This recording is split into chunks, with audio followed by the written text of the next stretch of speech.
दोस्तों गोदी मीडिया एक बार फिर से बेनकाब हो चुका है। जी हाँ, इसकी परतें खुल रही है दोस्तों, इसकी असलियत की परतें खुल रही है। फर्जी खबर फैलाना गोदी मीडिया की एक बार फिर से दोस्तों फजीहत का कारण बन चुका है।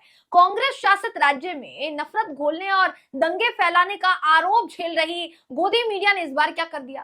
फैक्ट चेक में बड़ा खुलासा हुआ है। फैक्ट चेकर मोहम्मद जुबैर के खुलासे से गोदी मीडिया की सारी पोल पट्टी खुल गई है दोस्तों।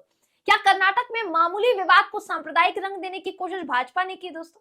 इसी कड़ी में एक बार फिर से नफरत की आग को गोदी मीडिया भड़का रहा है। भाजपा सांसद पर फर्जी खबर को बढ़ावा देने के गंभीर आरोप लगे हैं, साथ ही गोदी मीडिया तो लपेटे में आ ही गया है। क्या है पूरा मामला, बताएंगे आपको इस रिपोर्ट में। आखिर तक इस वीडियो को जरूर देखिएगा। नमस्कार दोस्तों, मेरा नाम है जयंती झा और आप देख रहे हैं टाइम्स मेल। दोस्तों पिछले दिनों से ही कर्नाटक से लगातार एक खबर सामने आ रही है, सबकी जुबान पर चढ़ चुकी है क्योंकि हमारा मीडिया वही दिखा रहा है। गोदी मीडिया 2024 के लोकसभा चुनाव से पहले सभी अहम मुद्दों से जनता को भटकाकर धार्मिक उन्माद से जुड़ी खबरों को फैला रहा है दोस्तों। एक वीडियो सोशल मीडिया पर खूब ज्यादा वायरल है। वीडियो में दावा किया जा रहा है कि कर्नाटक की राजधानी बेंगलोर में हनुमान चालीसा बजाने पर कुछ लोगों ने एक दुकानदार की पिटाई कर दी। अब ये मामला हो सकता है हो, मसला कुछ और था, बताया कुछ और गया। कैसे, इसको समझिए। पूरे देश में डंके की चोट पर गोदी मीडिया नफरत फैलाने का काम कर रहा है, आपसी सौहार्द को बिगाड़ने की कोशिश कर रहा है दोस्तों। ऐसा मीडिया वालों पर लगातार आरोप लगता है। आश्चर्य की बात यह है कि भाजपा के बेंगलुरु साउथ से सांसद ने भी इस मुद्दे पर जनता को भ्रमित करने का काम किया, धार्मिक लड़ाई इस पूरे मामले को बनाने की कोशिश की। तेजस्वी सूर्या दोस्तों बेंगलोर में सिदन्ना लेआउट के घटनास्थल पर पहुंचे और कांग्रेस सरकार पर निशाना साधा। वो कहते हैं कि यहाँ के स्थानीय लोगों का कहना है कि इस पूरे मामले में पुलिस ने फर्जी एफआईआर दर्ज की है और कुछ ऐसे लोगों के नाम भी दर्ज किए हैं जो शायद इस अपराध में शामिल ही नहीं है। कई सीसीटीवी फुटेज उपलब्ध हैं, हर एक आरोपी सीसीटीवी कैमरे पर बहुत स्पष्ट रूप से दिखाई दे रहा है। फिर भी 12-15 घंटे से ज्यादा समय बीतने के बावजूद सिर्फ और सिर्फ 3 लोगों को ही गिरफ्तार किया गया है। जब से कर्नाटक में कांग्रेस सरकार सत्ता में आई है, हम देख रहे हैं कि एक समूह का, एक खास तबका समाज में सौहार्द नहीं चाहता। लेकिन दोस्तों अक्सर इनके जो घिनौने और जो नापाक मंसूबे हैं ना, वो नाकाम हो जाते हैं। तमाम मीडिया चैनल्स इससे ही कुछ मिलता जुलता दावा कर रहे हैं।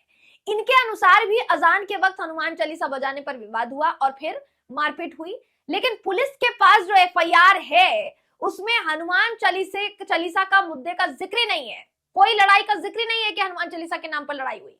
और न्यूज के को फाउंडर और फैक्ट चेकर मोहम्मद जुबैर ने खबर में जो दावा किया जा रहा है उसका पर्दाफाश करते हुए अपने सोशल मीडिया हैंडल पर एफआईआर की तस्वीर तक शेयर कर डाली, जिसमें घटना में आरोपित अभियुक्तों का नाम लिखा हुआ है। इस घटना में अभियुक्तों में शाहनवाज, रोहित, दानिश, तरुण और सुलेमान का नाम शामिल है। बताया जा रहा है कि सुलेमान, रोहित और शाहनवाज, इन तीनों को पुलिस ने गिरफ्तार कर लिया है। इसी के साथ साथ इन्होंने इस घटना का विरोध करते हुए यह भी कहा कि आरोपियों को सजा मिलनी चाहिए, लेकिन बीजेपी नेता तेजस्वी सूर्या जानबूझकर प्रदर्शन के लिए लोगों को भड़का रहे हैं। जुबैर ने यह भी कहा दोस्तों कि दुकानदार का बयान एफआईआर से मेल नहीं खाता, तो क्या जांच नहीं होनी चाहिए कि उसने झूठ बोला या सच बोला? आखिर क्या वजह थी कि हनुमान चालीसा का नाम जोड़ा गया? जुबैर के इस ट्वीट ने दोस्तों गोदी मीडिया की साजिश पर कहीं ना कहीं पानी फेर दिया है। रमजान से पहले एक खास पार्टी को क्या फायदा पहुंचाने की कोशिश की जा रही है? क्या धार्मिक माहौल बनाने की कोशिश की जा रही है? हिंदू को मुसलमान से लड़ाने की कोशिश की जा रही है दोस्तों। गोदी मीडिया पूरी तरीके से अब बेपर्दा होता हुआ दिखाई दे रहा है। दिन भर देश के मुख्य पटल पर बैठकर देश का चौथा स्तंभ झूठ और नफरत की परिभाषा परोसता है दोस्तों। गोदी मीडिया ने देश में आपसी सौहार्द बिगाड़ने की इतनी कोशिशें की है, लेकिन तब भी देखिए नाकाम रही। तिहाड़ शिरोमणि जो ब्लैक एंड व्हाइट करते हैं, उन पर भी आरोप लग रहा है, जनता को दिग्भ्रमित करने का काम उन्होंने किया है।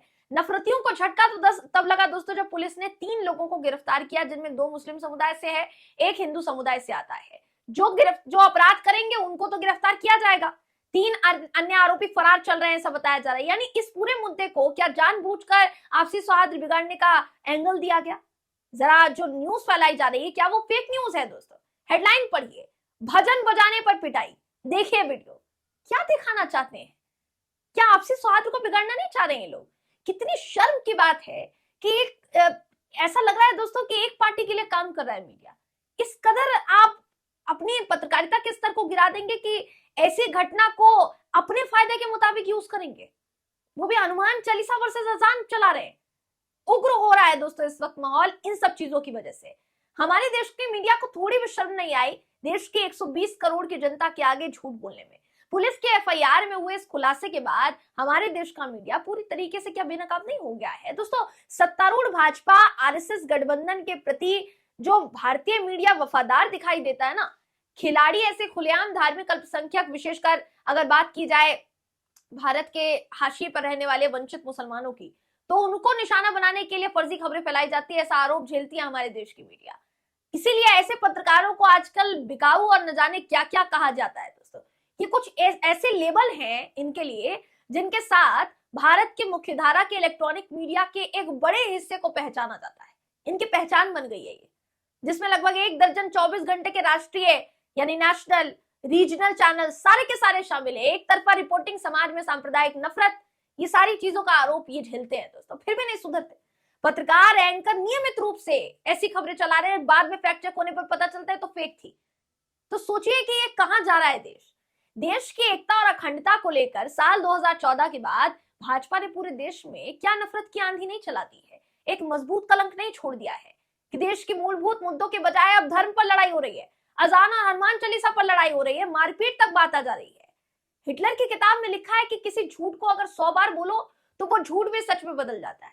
ऐसे ही अभी भी शायद देखने को मिल रहा है। दोस्तों, लोकसभा चुनाव से पहले हमारे देश का मीडिया, उसके पास काफी सुनहरा मौका है, काफी सुनहरा मौका है अपने नंबर बढ़ाने का। इसे नापने का मापदंड इतना ही शायद होगा कि जो जितना ज्यादा नफरत फैलाएगा उसमें वो विजेता कहलाएगा।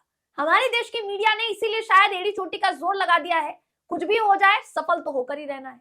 ये वही मीडिया है जिसको मणिपुर का म याद नहीं रहता, मगर संदेश खाली के अंदर कैसे एक नाटकीय रूपांतरण करके जनता के सामने उसको पेश करना है स्टोरी को, ये सब कुछ याद रहता है। हमारे देश के मीडिया के सामने दोस्तों भाजपा शासित राज्यों में हो रही घटनाएं नहीं होती।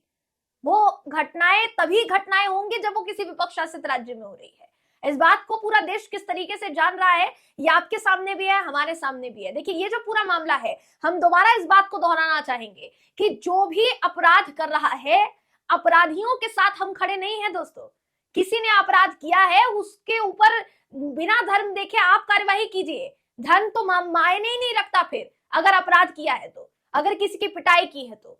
लेकिन मामला कुछ और है, आप पेश कुछ और कर रहे हैं, तो क्या इसमें सजा नहीं होनी चाहिए? सवाल दोस्तों सीधे तौर पर देखिए ये उठता है। फिलहाल तमाम चैनल्स के लोग ये जो फैलाते हुए दिखाई दे रहे थे, जितने भी लोग ये सारे ट्वीट्स कर रहे थे या ये वीडियो फैला रहे थे, दोस्तों फिलहाल पुलिस की एफआईआर सामने आने के बाद इन लोगों के दावों पर सवाल खड़े होने शुरू हो गए। इसी के साथ साथ तेजस्वी सूर्या जो ये कहते हुए दिखाई दे रहे हैं कि अब आपको एकजुट हो जाना है और प्रदर्शन जैसे हालात बनाने की कोशिश जो है, कहीं ना कहीं आरोप लगे उनके ऊपर कि उन्होंने प्रदर्शन जैसे हालात बनाने की कोशिश की। दोस्तों, ऐसे समय में जब लोकसभा चुनाव दहलीज पर आकर खड़ा है, क्या जानबूझकर देश का माहौल और उन राज्यों का माहौल जहां पर कह सकते हैं आप कि धर्म के नाम पर लड़ाई जो है वो बिरले देखी जाती है, क्या ऐसे राज्य का माहौल बिगाड़ने की कोशिश की जा रही है? उस दुकानदार ने जो कहा, बेशक मीडिया के सामने आकर उसने ये कहा कि हनुमान चालीसा उसने चलानी चाहिए और सामने वाले अजान चलाना चाहते थे और अजान करना चाहते थे और इसलिए ये पूरा का पूरा विवाद हो गया। लेकिन फिर सवाल ये उठता है कि पुलिस के एफआईआर में ये क्यों?